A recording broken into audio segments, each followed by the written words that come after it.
South India shopping mall లో block buster ఆషాఢం #1 kilo sale.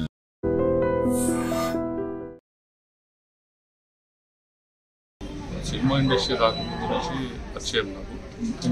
Cinema fish market అక్కడి నుంచి ఒక సినిమా చేయించాడు, 2 సినిమాలు చేసిన తర్వాత నేను ఒక 4 సినిమాలు చేశాను, చిన్న చిన్న క్యారెక్టర్స్.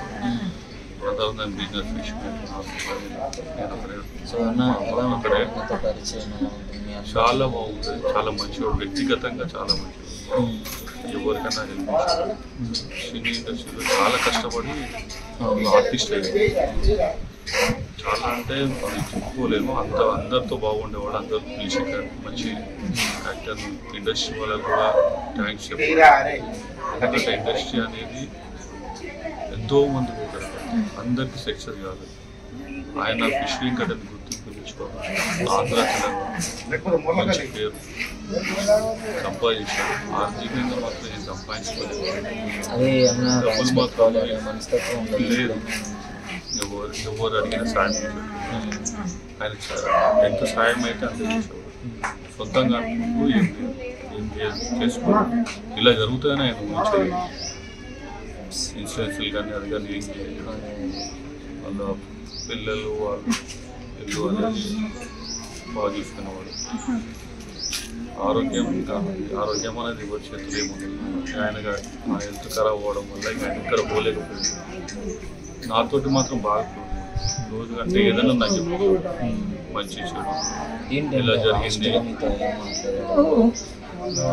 లాస్ట్గా మాట్లాడడం చేంజ్ చేయించుకుంటాను.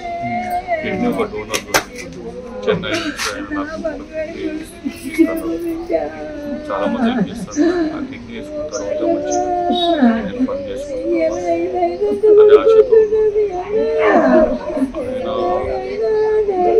పిల్లల విషయంలో అంటే కొద్దిగా చదువుకుంటే బాగుండేది, పిల్లలు ఏదన్నా ప్రయోజకులు అయితే బాగుంటుంది అనే ఆశ.